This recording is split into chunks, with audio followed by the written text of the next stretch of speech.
Vivemos em um mundo ausente da verdadeira religião, indiferente das coisas de Deus, onde os homens prestam e dão mais valor a si mesmos do que as coisas sagradas.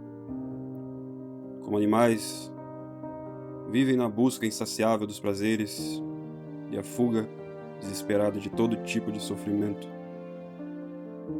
É a religião da dignidade do homem, que pôs a carne como princípio da felicidade, o mundo como maior amigo e o diabo como soberano. Quem não segue o dogma da igualdade de crenças ou da verdade relativa em nome da falsa paz, seja anátema.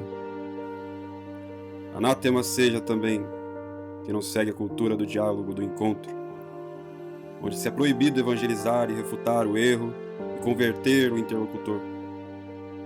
Qualquer um tem autoridade. Basta de autoridade. Qualquer um pode opinar em qualquer matéria, sem ser perito. E devemos respeitar, até mesmo os erros e as mentiras. A Igreja Católica subsiste, como todas as falsas seitas protestantes, na Igreja de Cristo. Vivemos em um mundo sem o sal da terra, sob a tirania dos filhos da serpente. Quem fez isso? Quando começou? Como que se deu? Quem foram os responsáveis por tamanha destruição da cristandade?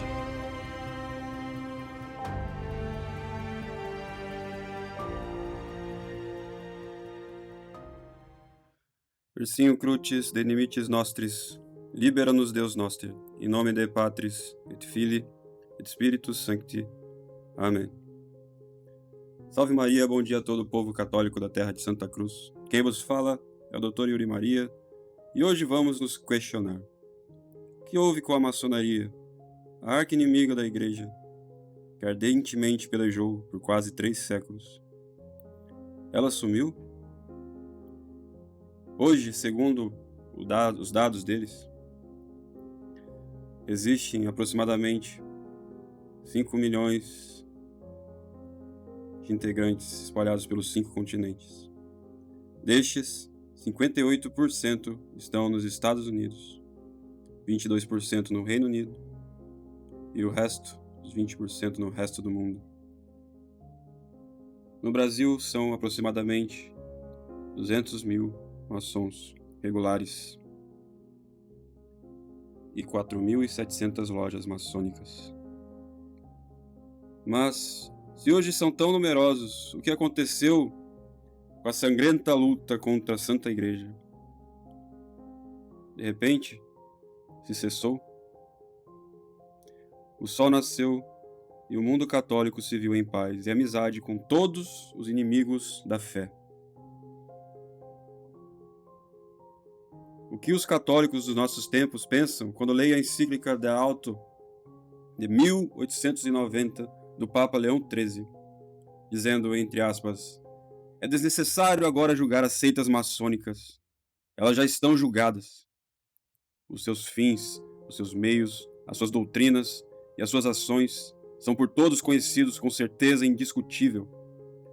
Possuídos pelo espírito de Satanás, do qual são instrumentos, ardem como ele, de ódio mortal e implacável a Jesus Cristo e a sua obra, esforçam-se por todos os meios em derrubá-la e eliminá-la. Fecha aspas. São instrumentos de Satanás, diz nosso Supremo Pastor.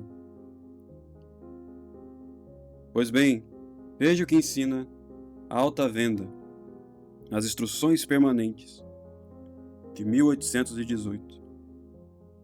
O que ensina os maçons aos seus filhos.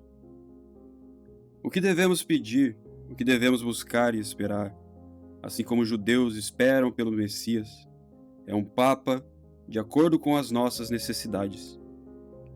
Com esse Papa marcharemos mais seguramente ao assalto à Igreja do que com todos os livrinhos dos nossos irmãos franceses e ingleses. E no espaço de 100 anos, Os bispos e sacerdotes quererão estar a marchar atrás da bandeira das chaves de Pedro, quando na realidade seguirão a nossa bandeira. As reformas terão de ser introduzidas em nome da obediência. Em nome da obediência. Questiono agora o reconhecer e resistir. Em nome da obediência do reconhecer, os católicos creem estar a marchar pelas chaves de Pedro. Aquilo que é difícil em geral quanto ao Concílio Vaticano II e quanto ao conjunto de seu magistério, né? O magistério chamado conciliar, hoje pode ver-se por indução. Assim como vemos uma manada de elefantes passar. Falo, naturalmente, de Francisco, do Papa Francisco.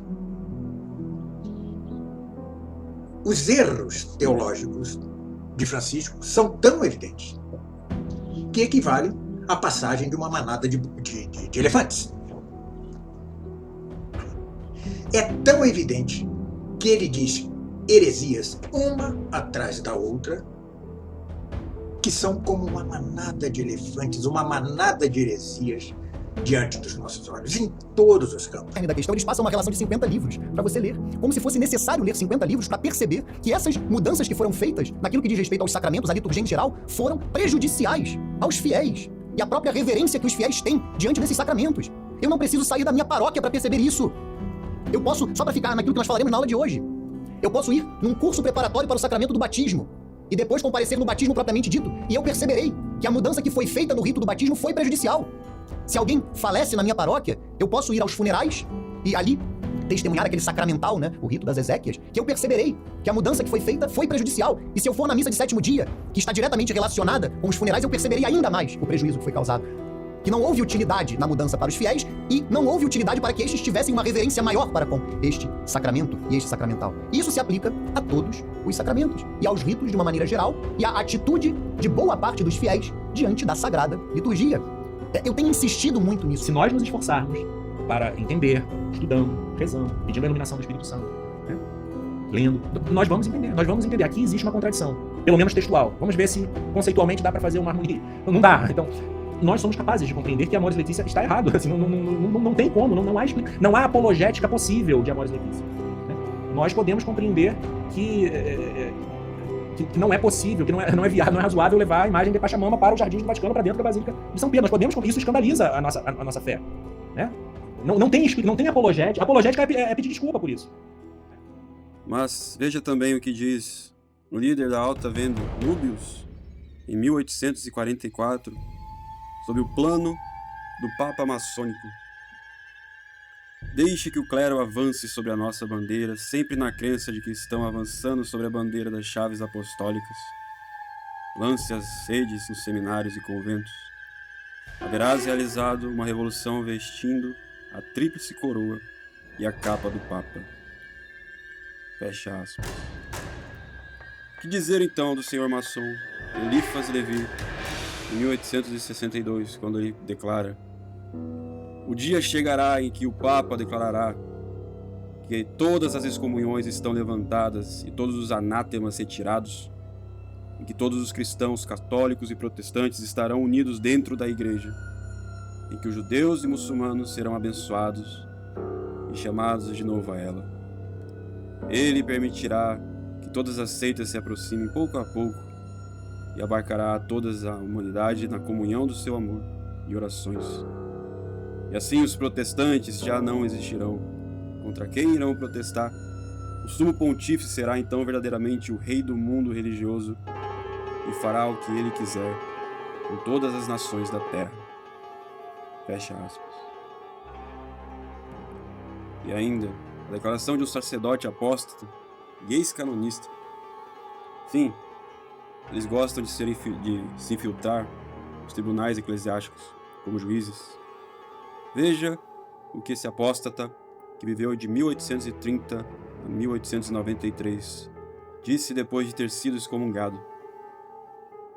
Ele disse: o papado cairá, morrerá pela faca sagrada que os padres do próximo concílio forjarão, Devemos ter um novo dogma, uma nova religião, um novo ministério e novos rituais que sejam parecidos aos da igreja moribunda. O culto divino dirigido pela liturgia, o cerimonial, o ritual e os regulamentos da Igreja Católica Romana submeter-se-ão, em breve, a uma transformação num concílio ecumênico. E logo veio, então, após 160 anos, o Concílio Vaticano II. Mas também que pensar sobre os comunistas soviéticos em guerra com a maçonaria anglo-saxônica após a Segunda Guerra Mundial. Que nos diz Bela Dodd, ex-agente do Partido Comunista Soviético, 10 anos antes do Concílio Vaticano II. Diz ela, na década de 1930, usemos 1.100 homens comunistas no sacerdócio, com o fim de destruir a igreja desde dentro. Stalin, logo depois que chegou ao poder, ordenou que os seus camaradas invadissem os seminários católicos com jovens que não tinham fé e nem moral, especialmente os homossexuais, pois é mais fácil ser celibatário, sendo homens no meio de outros homens. Agora mesmo, eles estão nos cargos mais altos da igreja, estão trabalhando para realizar uma mudança para que a igreja católica não seja eficaz contra o comunismo. Fecha aspas. Porque de repente, após o conciliábulo do Vaticano II, os inimigos não estão mais a atacar? Que nos revela Yves Mar Swadon, maçom grau 33 do rito escocês. Diz ele: o senso de universalidade que predomina em Roma nestes dias é muito próximo ao nosso propósito de existência. De todo o coração auguramos que a Revolução de João 23 continue, fecha aspas, e continua, e continua. Os mais maliciosos inimigos têm enchido de amargura a igreja, esposa do Cordeiro Imaculado, tem lhe dado a beber absinto, tem posto suas mãos ímpias sobre tudo o que para ela é mais sagrado. Onde foram estabelecidas a sé do Beatíssimo Pedro e a cátedra da verdade como luz para as nações, eles têm erguido o trono da abominação e da impiedade, de sorte que, ferido o pastor, possa dispersar-se o rebanho. Esta é uma parte do exorcismo publicado por ordem de Sua Santidade o Papa Leão XIII. Instrumentos de Satanás ensina nosso Papa Leão XIII.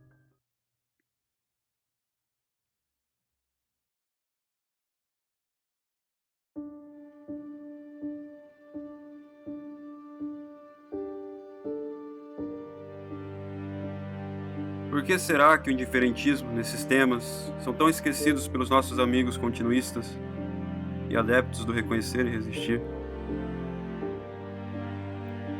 Por que os seus historiadores só se interessam no passado e não nas coisas que estão aí a acontecer e as suas origens?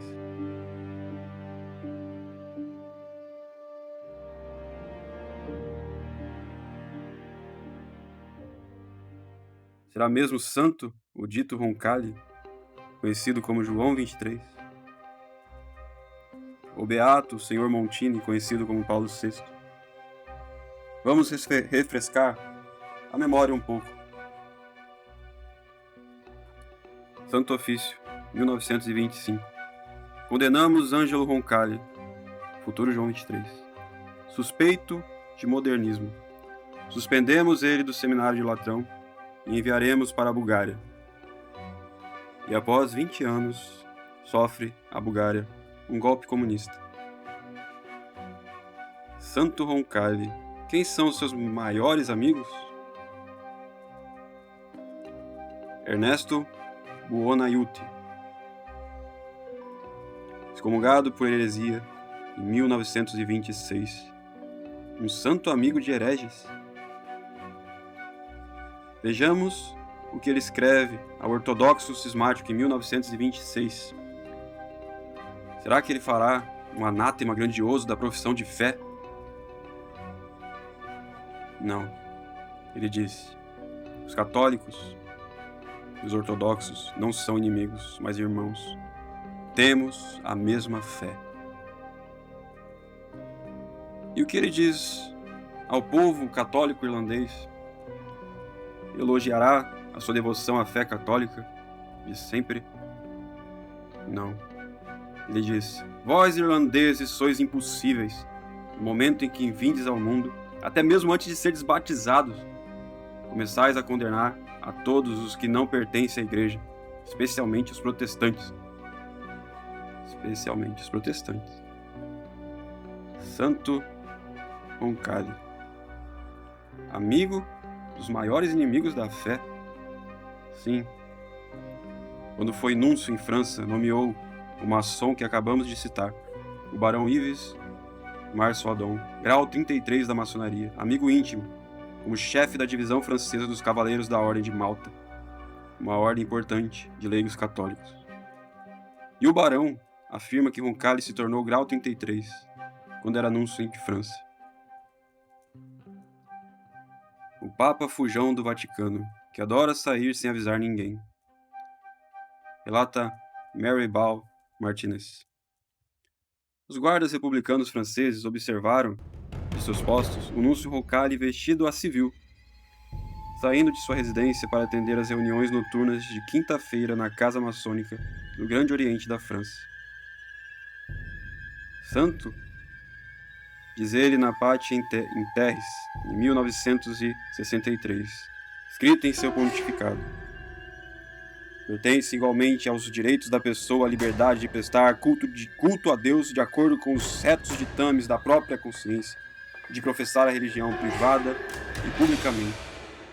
Fecha aspas. Essa encíclica foi aplaudida pelo mundo maçônico, elogiada e admirada como documento maçom. Enquanto os incautos e inocentes do Santo Ofício daquela época disseram a ele: a vossa encíclica contradiz os ensinamentos dos papas Gregório XVI e Pio IX sobre a liberdade religiosa. E o que o santo diz debochadamente? Não fico ofendido por algumas manchas, se a maior parte brilha.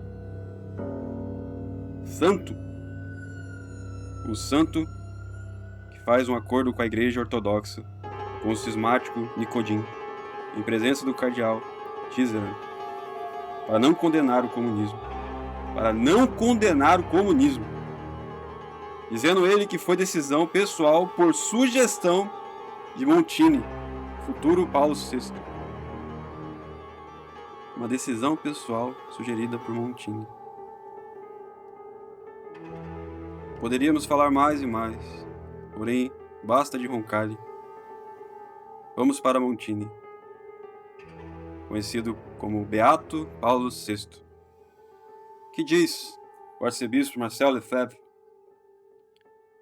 Como pode o sucessor de Pedro, em tão pouco tempo, causar mais dano à Igreja do que a Revolução de 1789? Algo que nenhum heresiarca jamais conseguiu fazer. Temos realmente um Papa ou um intruso assentado na cátedra de Pedro? Fecha aspas.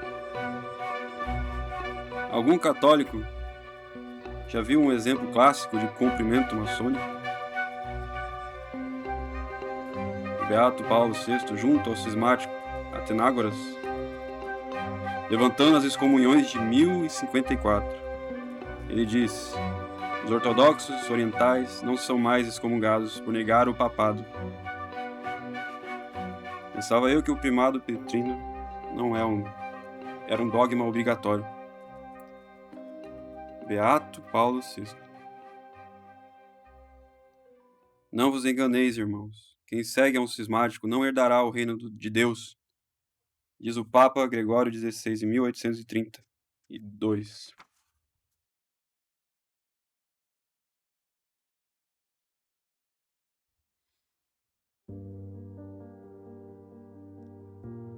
Sobre o pontificado de Pio XII, Montini foi expulso do Vaticano por relações com o comunismo.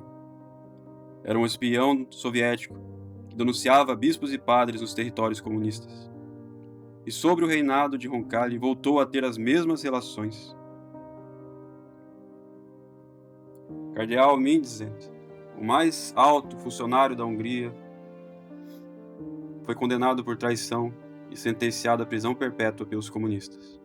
Ele era o centro das forças contra-revolucionárias da Hungria, segundo os soviéticos. Em 1848 foi preso por atividade subversiva. Deixou no dia da prisão um cartão com Nosso Senhor coroado de espinho escrito De Victus Vincit, derrotado venceu. Cardeal Mindszenty, espancado, privado do sono, posto drogas em sua comida para confessar falsas acusações de traição ao Estado. Sofreu durante 8 anos. 8 anos. E após liberto, Montini, o que fez? O presenteou, o parabenizou? Não. Retirou forçadamente o cargo de mais alto funcionário da Hungria, por ordem dos comunistas. O cardeal então declarou: a Hungria e a Igreja da Hungria não são livres. A liderança das dioceses húngaras está nas mãos de uma administração eclesiástica construída e controlada pelo regime comunista. Nenhum arcebispo ou administrador apostólico está em condições de alterar a composição ou funcionamento da administração da Igreja húngara. O regime decide quem quer ocupar os cargos eclesiásticos. Por quanto tempo? Além disso, o regime decide quais pessoas os bispos poderão consagrar como sacerdotes. E por isso, e devido a tudo isso, eu não aceitei a renúncia do Papa Paulo VI. Fecha aspas.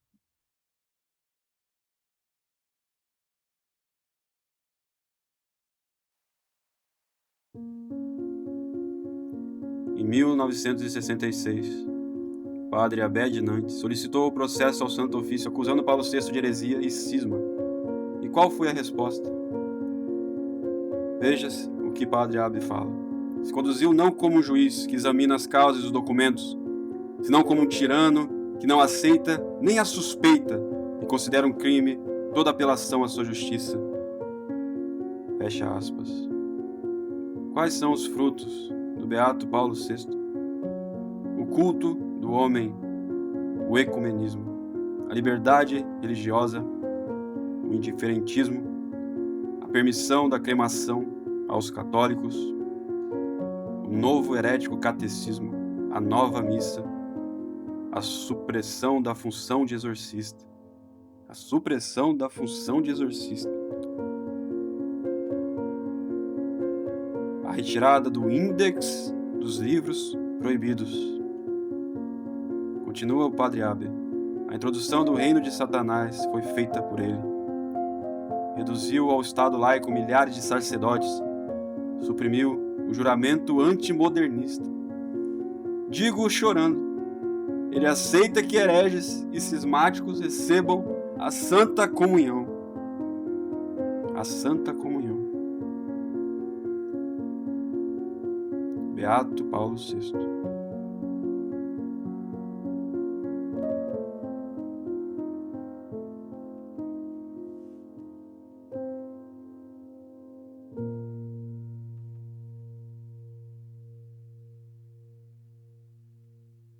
Algum RR conhece sobre a linda amizade do Beato com esses dois senhores? Conhece o encontro de 1958 entre Alinsky, Maritain e Montini? Um beato católico amigo de Jacques Maritain, o pai do antropocentrismo, e Alinsky, o maior mafioso e revolucionário de todos os tempos, que disse: a igreja deverá ser livre de dogmas.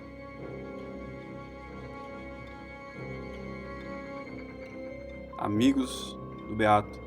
E os diálogos entre Montini e Stalin? O acordo assinado em 1942, denunciado pelo Monsenhor Georges Roch, numa carta ao jornalista Madiran. Também foi visto a cooperação do cardeal Cícero, ambos assinando um acordo entre o Vaticano e a União Soviética, em 1962. Mas ele entregou a cabeça de São Marcos aos hereges monofisitas.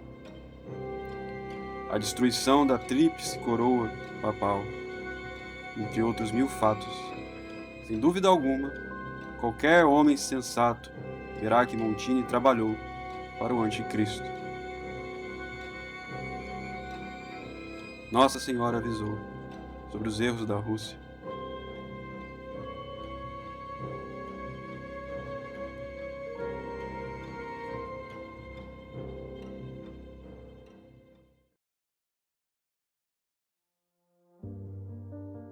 Será que os papas antigos não alertaram os católicos? Será? Veja o que diz Paulo IV, o Papa Paulo IV, um documento ex cathedra, cum ex apostolatus officio, em 1554. Agregamos que se em algum tempo acontecer que um bispo, inclusive na função de arcebispo, ou de patriarca, ou de primaz, ou um cardeal, inclusive na função de legado, o eleito pontífice romano que antes de sua promoção ao cardinalato ou assunção ao pontificado tivesse se desviado da fé católica, ou houvesse caído na heresia, ou incorrido em cisma, ou houvesse suscitado ou cometido a promoção e a assunção, inclusive se esta houver ocorrido com acordo unânime de todos os cardeais, é nula, inválida e sem nenhum efeito. E de nenhum modo pode considerar-se que tal assunção haja adquirido validez, por aceitação do cargo e por sua consagração, ou pela subsequente possessão ou quase possessão de governo e administração, ou pela mesma entronização ou adoração do pontífice romano, ou pela obediência que todos lhe tenham prestado, qualquer que seja o tempo transcorrido depois dos supostos sobreditos. Tal assunção não será tida por legítima em nenhuma de suas partes, e não será possível considerar que se tenha ortogado ou se ortoga alguma faculdade de administrar as coisas temporais ou espirituais aos que são promovidos, em tais circunstâncias, a dignidade de bispo, arcebispo, patriarca ou primaz, ou aos que tenham assumido a função de cardeais ou de pontífice romano, senão pelo contrário, todos e cada um desses pronunciamentos feitos, atos, resoluções e seus consequentes efeitos carecem de força e não ortogam nenhuma validez e nenhum direito a nada. Em consequência, os que assim houvessem sido promovidos e houvessem assumido suas funções, por essa mesma razão e sem necessidade de fazer nenhuma declaração posterior, estão privados de toda a dignidade, lugar, honra, título, autoridade, função e poder, e seja lícito, em consequência, a todas e a cada uma das pessoas subordinadas aos que assim foram promovidos e assumidos, se não se tivessem apartado da fé, nem houvessem sido heréticos, nem houvessem corrido em cisma, ou houvessem suscitado ou cometido tanto os clérigos seculares e regulares, ou mesmo que os leigos e os cardeais, inclusive aos que tenham participado na eleição desse romano pontífice, que com anterioridade se apartou da fé, e era herético ou cismático, ou que tivesse consentido em outros pormenores e os tenham prestado obediência, e se tivessem ajoelhado ante ele, aos chefes, prefeitos, capitães, oficiais, inclusive da nossa materna urbe e de todo o estado pontifício. Assim mesmo, aos que por acatamento ou juramento, ou calção, se tenham obrigado e comprometido com os que nessas condições foram promovidos e assumiram suas funções, seja-lhe lícito subtrair-se a qualquer momento e impunemente da obediência e devoção de quem foi assim promovido, ou entraram em funções, e evitá-los como se fossem feiticeiros, pagãos, publicanos ou heresiarcas. O que não obsta que estas mesmas pessoas tenham que prestar sem embargo estrita fidelidade e obediência aos futuros bispos, arcebispos, patriarcas, primazes, cardeais ou ao romano pontífice canonicamente eleito. E ademais, para maior confusão destes mesmos assim promovidos e assumidos, se pretenderem prolongar seu governo e administração contra os mesmos assim promovidos e assumidos, seja-lhes lícito requerer o auxílio do braço secular, e não por isso os que se subtraem deste modo a fidelidade e a obediência para com os promovidos e titulares já ditos, estarão submetidos ao rigor de um castigo ou censura, como se o exigissem, pelo contrário, os que cortam a túnica do Senhor. Fecha aspas. Então, um papa herege, ou um cardeal que era herege, cismático, é nula, inválida, sem efeito, qualquer que seja o tempo transcorrido. Algum católico do movimento Reconhecer e Resistir já leu este documento? Vocês realmente amam o papado? A infiltração era muito difícil. Por que não vamos facilitar? O latim é muito difícil e árduo para nossos agentes. Vernáculo já. O trabalho das missas, catequeses, procissões, viáticos e festas é muito exaustivo para nossos agentes e não serve de nada ao propósito da revolução. Que os leigos tomem posse desses afazeres inúteis. Comunhão na boca é muito nojento, o bafo desse povo. Comunhão na mão já. A batina, muito quente, e não permite-nos disfarçar na multidão. Vamos abolir. E o celibato? É por isso que só conseguimos infiltrar os efeminados. Vamos abolir. Tão difícil esse plano? Vamos destruir as igrejas, as belas igrejas católicas, e construir os templos da feiura. Os santos, vamos cercá-los e fazê-los trabalhar para a nossa causa, como fizemos com Padre Pio, no final de sua vida, falsificando os documentos. As aparições de Nossa Senhora de Fátima, escondamos o terceiro segredo. Não deixamos que os católicos o descubram. Quando os católicos vão acordar?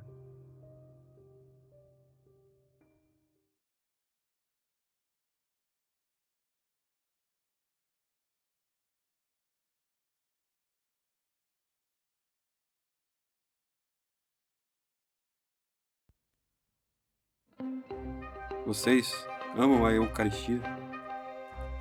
Até quando negligenciarão o estudo sério da infiltração maçônica e comunista das fileiras eclesiásticas? Conhecem a lista de Mino Pecorelli, um maçom jornalista morto ao divulgar a lista de infiltrados eclesiásticos de outra maçonaria inimiga?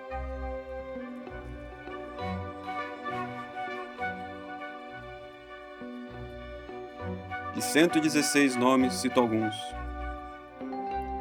Cardeal Bea, confessor de Pio XII, ajudou na criação da reforma da Semana Santa.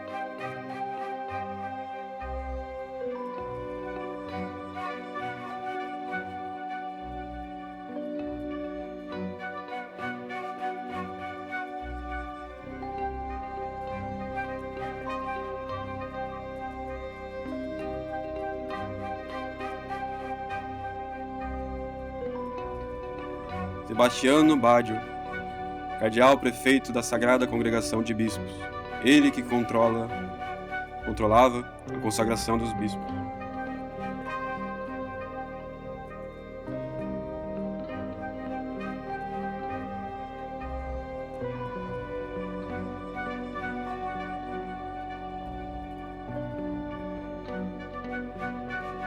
Agostino Casaroli, cardeal, posteriormente secretário de Estado de João Paulo II.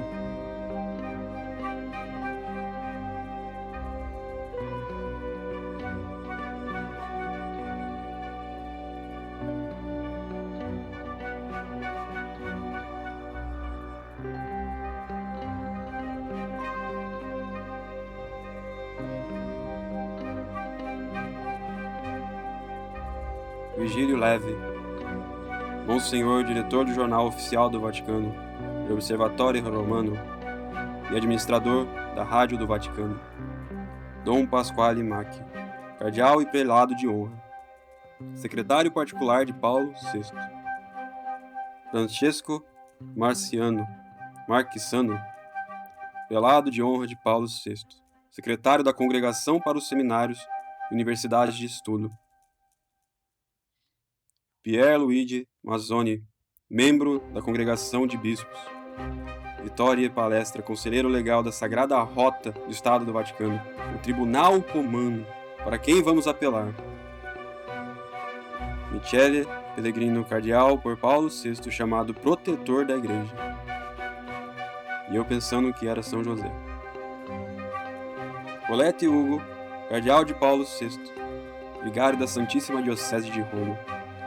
Controla o clero desde 1973. Membro da Sagrada Congregação dos Sacramentos e da Divina Adoração. Presidente das Obras Pontífices e da Preservação da Fé, e também presidente da Academia Litúrgica.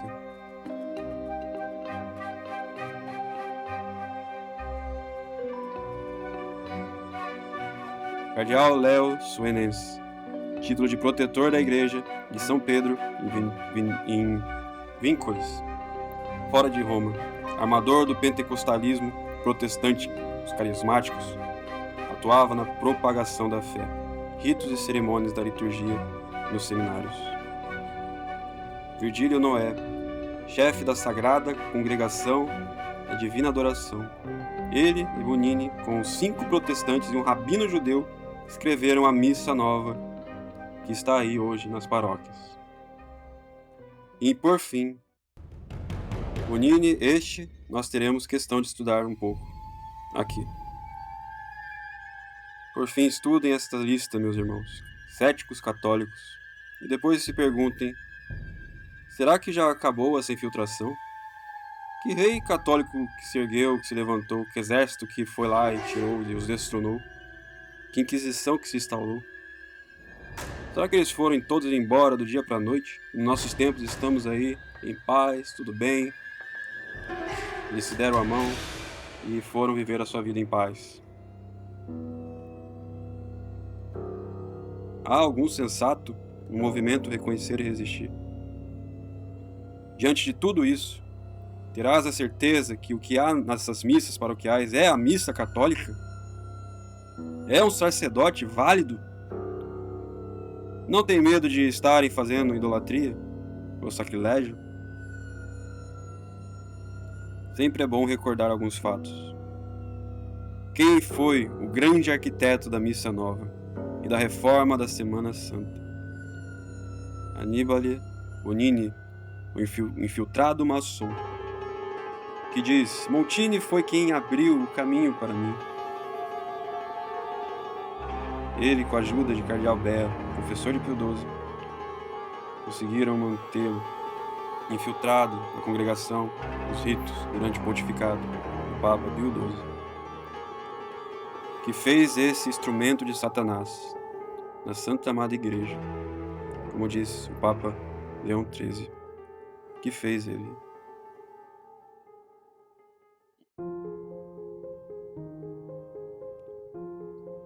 O sacramento da Eucaristia, também chamado de Santíssimo Sacramento, ou Sagrada Comunhão, é um sacramento instituído por Nosso Senhor Jesus Cristo, no qual, sob as espécies consagradas do pão e vinho, está contido real, verdadeiramente e substancialmente o corpo e o sangue de Cristo Jesus, com a sua alma e divindade, para produzir na alma a graça que a nutra espiritualmente. Isto é dogma de fé. E como todo sacramento precisa de matéria, que é o pão de trigo e o vinho de uva, e a forma, que são as palavras, como ensina o Papa São Pio V, na De Fectibus, capítulo 5, parte 1. Diz ele, abre aspas, as palavras de congregação da consagração, que são a forma deste sacramento, são esta: isto é o meu corpo, e este é o cálice do meu sangue. do Novo e Eterno Testamento, mistério da fé, que será derramado por vós e por muitos para a remissão dos pecados. Agora, se alguém remover ou alterar o que quer que seja na forma da consagração, no corpo e no sangue, e nesta própria alteração de palavras a nova formulação falhar em significar a mesma coisa, ele não consagrará. Fecha aspas. Papa Eugênio IV, Concílio de Florença, na Exsultate Deo sobre a Eucaristia, em 1439 disse: isto, por vós e por muitos, da fórmula, é apropriado para significar o efeito deste sacramento, que é a união do povo cristão com Cristo. Fecha aspas. E ensina também Santo Afonso Maria de Ligório, no Tratado sobre a Eucaristia. Tratado sobre a Santa Eucaristia. Diz Santo Afonso: as palavras, por vós e por muitos, são utilizadas para distinguir a virtude do sangue de Cristo, dos seus frutos. Pois o sangue do nosso Senhor Salvador tem valor suficiente para salvar todos os homens, mas seus frutos são aplicáveis apenas a um certo número e não a todos, e por culpa deles próprios. Fecha aspas. Ninguém, nem sequer um papa, pode alterar as palavras do próprio Senhor Jesus Cristo, que instituiu especificamente como sacramento da Igreja. Ninguém pode alterar as palavras do próprio Senhor Jesus Cristo. Veja o que ensina o Catecismo do Concílio de Trento. As palavras que se ajuntam por vós e por muitos foram tomadas por parte de São Mateus e parte de São Lucas. A Santa Igreja, guiada pelo Espírito Santo, coordenou numa só frase, para que exprimissem o fruto e a vantagem da paixão. De fato, se considerarmos sua virtude, devemos reconhecer que o Salvador derramou seu sangue pela salvação de todos os homens. Se atendermos, porém, ao fruto real que dos homens ao qual ele se refere, não custa compreender que a sua eficácia não estende a todos, mas só a muitos homens. Ao acrescentar por muitos, quis aludir os eleitos. Houve, pois, muito acerto em não dizer por todos. Fecha aspas. Que diz então nosso doutor comum, Santo Tomás de Aquino, Suma Teológica, parte 3, questão 73, artigo 3, sobre a parte por vós e por muitos. Abre aspas. A realidade do sacramento da Eucaristia é a unidade do corpo místico, sem a qual não pode haver salvação, já que fora da Igreja não há salvação. Fecha aspas. E como que a gente usa aqui nas paróquias do Brasil, nas ditas paróquias católicas? Por vós e por muitos? Não. Se usa aqui por vós e por todos. O sangue da nova e eterna aliança, que será derramado por vós e por todos para remissão dos pecados. O sangue da nova e eterna aliança, que será derramado por vós e por todos para a remissão dos pecados. Que será derramado por vós e por todos para a remissão dos pecados. A mudança da forma. Como que, quando eu for batizar alguém, eu te batizo em nome da mãe e do filho. O sacramento se torna inválido. Inválido, sem efeito nenhum. Nada. O Rituale Romano Pré-Vaticano, parte 4, livro da liturgia pré-conciliar diz: a Igreja de Deus não tem nada que não seja mais digno, mais santo e mais admirável do que o Santíssimo Sacramento da Eucaristia, porque nele está contido o principal e máximo dom de Deus, e a própria fonte e autor de toda a graça e santidade, Jesus Cristo, nosso Senhor. Nada mais digno, nada mais santo e nada mais admirável.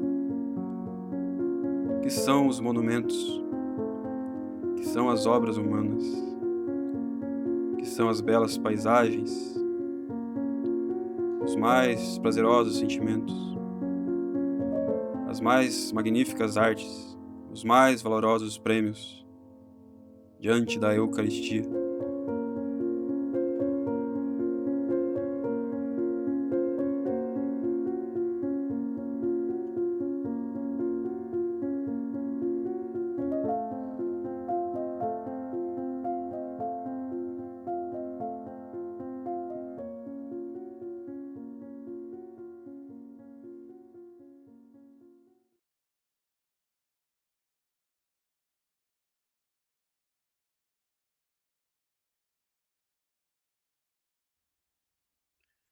Mas em 1968, a Igreja Maçônica traduz e legitima o uso do por vós e por todos nos países ingleses, na Alemanha, na Itália, nos países portugueses, espanhóis e em França.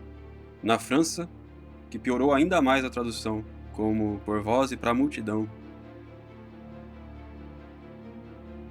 Mas eis que ergueu-se Padre Henry Omlor e Padre Lawrence Bray, dois valentes católicos que lutaram contra tudo isso. Enquanto aqui, na terra dos tupiniquins, os brasileiros lutavam como que macacos a favor do comunismo e pelo fim da ditadura. Padre Omlor, nos seus escritos de Robert Church, a Igreja Bandida, lutava contra o Leviatã, muito mesmo antes de se ouvir falar de Lefebvre ou da intervenção otaviana.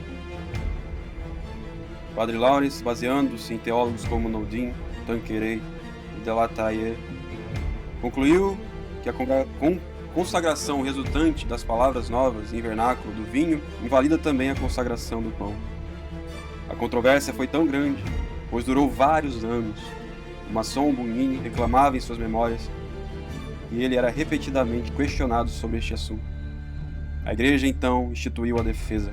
Chamaram Padre Max Zerwick para defender o indefensável. E onde o padre procurará as fontes para a defesa? Em Santo Tomás, nos papas antigos, nos santos padres? Por que não em São Roberto Bellarmino, doutor comum das controvérsias católicas? Não. Vamos replicar as teorias dos protestantes, do protestante Joaquim Jeremias, e dizer que a tradução vem do aramaico e que Nosso Senhor usou por todos e não por muitos. Porém, não deu certo. Mas após 40 anos usando por todos, Padre Omlor venceu. Pelo menos na língua inglesa, a tradução volta ao por vós e por muitos. 40 anos não consagrando a Eucaristia validamente. Você iria ouvir falar dessas coisas com os nossos amigos do Reconhecer e Resistir? Que estão dormindo e sonhando nas épocas passadas e não acordando para o mundo em que vivemos. Aulas e mais aulas da história da igreja e a negligência total, a infiltração dos comunistas e maçons.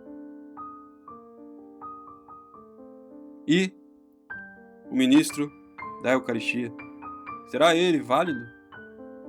Será que a igreja comuno-maçônica alterou também a forma do sacramento da ordenação? Isto eu deixo para os senhores estudarem. Mas adianto, para não delongar, a forma da consagração dos bispos da Igreja Católica é esta: complete no teu sacerdote a plenitude do teu ministério e provido dos ornamentos de toda a glorificação. Santificai-o com o orvalho do ungento celeste. Esta é a forma. São os bispos que podem fazer outros bispos e padres. Sem bispos, não há Igreja Católica. Aonde está o bispo, aí está a Igreja. E o que se deu em 1968, segundo o novo rito do maçom Bugnini com Paulo VI? A nova forma é esta: enviai agora sobre este eleito a força que de vós procede, o Espírito soberano, que destes ao vosso Filho amado, que deste ao vosso amado Filho Jesus Cristo, e ele transmitiu aos apóstolos que fundaram a igreja por toda parte, como vosso templo para a vossa glória e perene louvor do vosso nome. Estude isso, mas já adianto, não são válidos, portanto não têm efeito nenhum. Receber a comunhão de outro que não seja sacerdote é ilícito. Segundo o Tratado de Teologia Moral do Greco, quem dá a comunhão para os outros ordinariamente sem o poder da ordem comete sacrilégio, uma injustiça para com o próximo e é suspeito de heresia. É obrigação negar sacramentos aos hereges e cismáticos. Como diz o Santo Ofício em 1917, sem abjuração de seus erros, nem em perigo de morte pode administrar qualquer sacramento aos hereges e cismáticos. E que disse Francisco, o Papa dos RRs? Eu nunca recusei a Eucaristia a ninguém. A comunhão não é um prêmio para os perfeitos.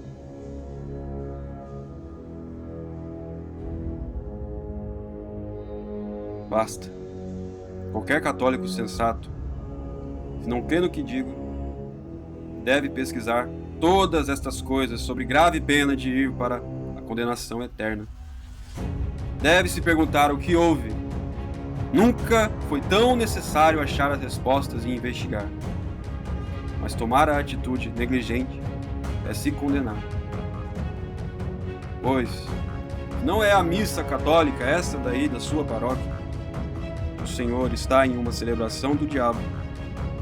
Se não é a verdadeira Eucaristia, o Senhor está cometendo idolatria. Se não é um sacerdote em não união com os apóstatas maçons e comunistas do Vaticano atual, o Senhor está cometendo sacrilégio.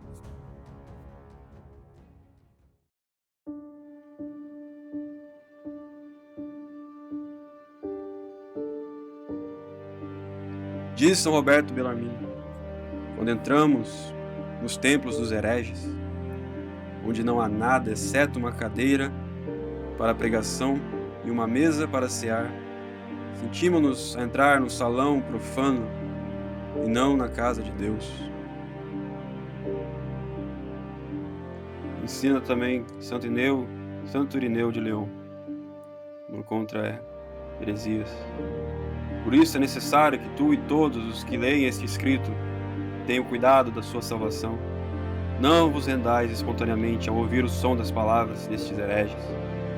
Como dissemos antes, eles falam de maneira semelhante à dos fiéis, mas não somente pensam coisas diferentes e até opostas, repletas de blasfêmias, com as quais matam espiritualmente os que, pela semelhança de palavras, recebem um veneno de ideias completamente diversas. É como quem engana com a semelhança da cor, dando gesso misturado com água em lugar de leite. Disse alguém superior a nós, ao falar de todos os que, de qualquer forma, torcem as coisas de Deus e adulteram a verdade. É condenável misturar gesso ao leite de Deus.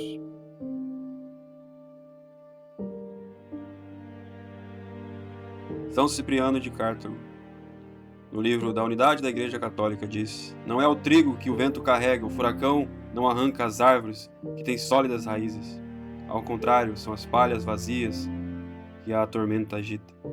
São as árvores vacilantes que a força do turbilhão abate.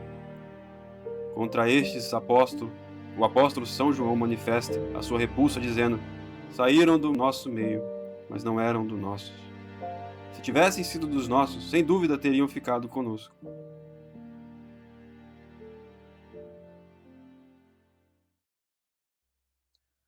O Concílio Vaticano II.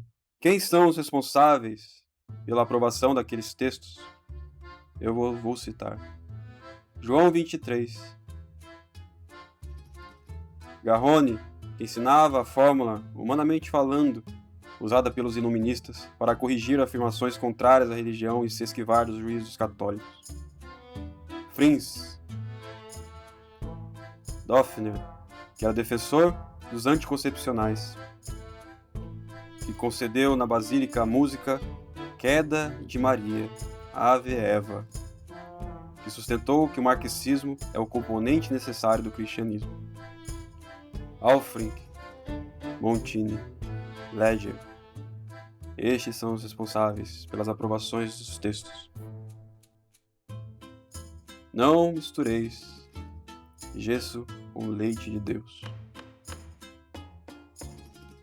Relembrando mais os nossos amigos do Reconhecer e Resistir e que continuistas. Bispos do Canadá, em 1967, aprovam um documento que facilita o divórcio. Concílio Pastoral Irlandês, 90% votou em abolir o celibato, a ordenação de mulheres, a Igreja Democrática Não Monárquica e os leigos participando em decretos dos bispos. Mas Montini aprovou uma encíclica chamada Humanae Vitae, cheia de erros, mas que sobrou alguma coisa de católico. Ela proibia os anticoncepcionais. Só isso de católico ali sobrou. E qual foi a resposta dos membros da Santa Amada Igreja, dos bispos, das autoridades eclesiásticas?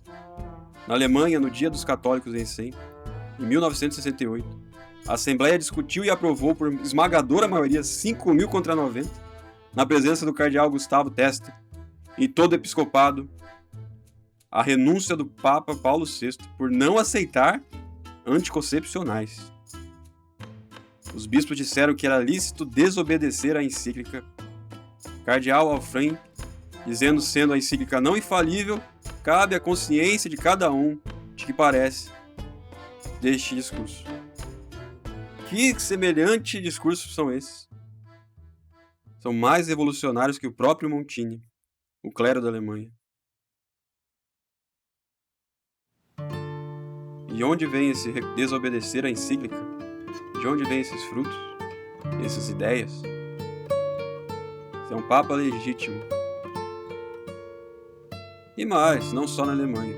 Nos Estados Unidos, os bispos puseram em marcha um programa de assistência a contraceptivos. O cardeal O'Boyle, numa declaração apoiada por 200 teólogos, impugna a autoridade do documento, porque não ouviu o parecer da maioria, só por causa que proibia os anticoncepcionais. Bispos franceses, na conferência de 1975, que queriam o marxismo, declararam: devemos dar a todos a liberdade de aderirem a qualquer política que desejarem. O que mais estava acontecendo nesse passado? Dom Simonis, criticando o catecismo da Igreja Católica, aquele catecismo que a Igreja Católica subsiste em, ou que a Igreja Católica é só uma parte da Igreja de Cristo. Isto é um erro. Porém, este bispo foi condenado por Dom Ernest e Monsenhor Grote, porque a sua doutrina estava em oposição aos ensinos do Concílio Vaticano II. Aqui no Brasil, Dom Helder Câmara, o bispo comuna ateu. Dom Fragoso, que assumiu como projeto de vida as linhas propostas pelo Pacto das Catacumbas, um documento assinado por cerca de 40 padres conciliares no dia 16 de novembro de 1965, nas catacumbas de Domitila, em Roma, durante o Concílio Vaticano II. Identificou-se com as linhas pastorais e doutrinárias da teologia da libertação. Cardeal Roy, cardeal canadense, membro da comissão de Gaudium et Spes, que dentre outros absurdos disse que o controle de natalidade é virtuoso. Chega dessas histórias, dessas pequenas amostras do passado, mas sempre é bom relembrar e refrescar a memória dos nossos amigos RR. Até quando vão reconhecer e resistir? Reconhecer os maiores inimigos da fé como autoridade e resistir sem ter os tribunais eclesiásticos, sem ter nenhuma estrutura de poder eclesiástico, sem ter cardeais, sem ter bispos, sem ter nenhum resquício de catolicidade destes falsos papas conciliares. A estratégia mais errada de toda a história da Igreja Universal. Faz os católicos aderirem a uma heresia que vai contra a infalibilidade papal e a indefectibilidade da Igreja. Para ficar confortável na sua paróquia modernista, ou na sua igreja da Fraternidade de São Pio X. Esta fraternidade que foi a que entregou e aceitou a excomunhão de Monsenhor Lefebvre. E hoje todos ficam ali em silêncio. Não se fala disso, não se fala disso. Está dominado pelos modernistas também.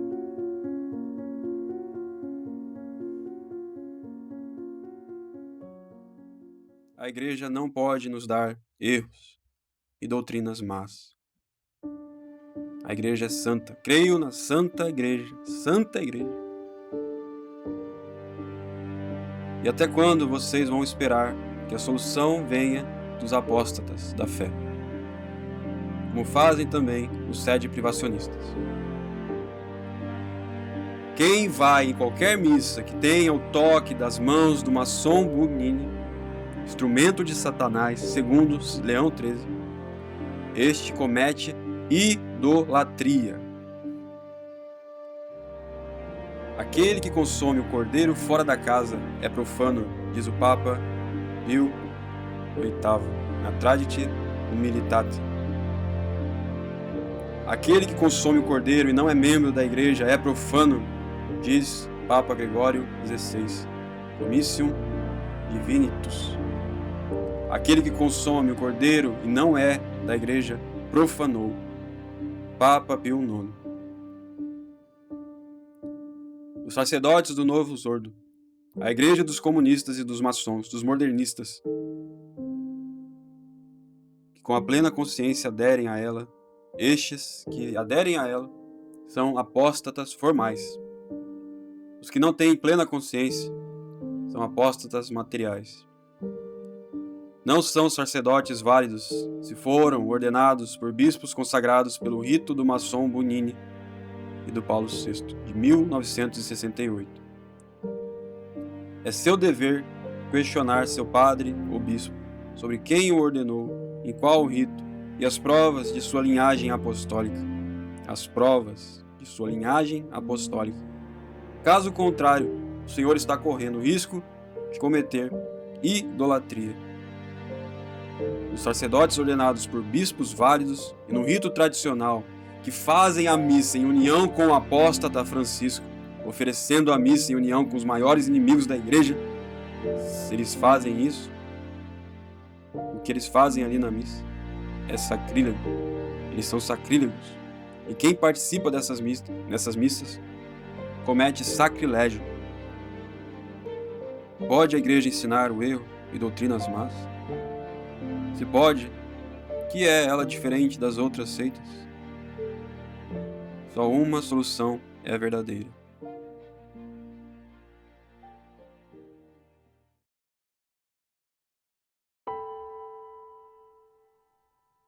Salve Maria, bom dia a todo o povo católico da terra de Santa Cruz. Em nome do Padre, do Filho e do Espírito Santo. Amém.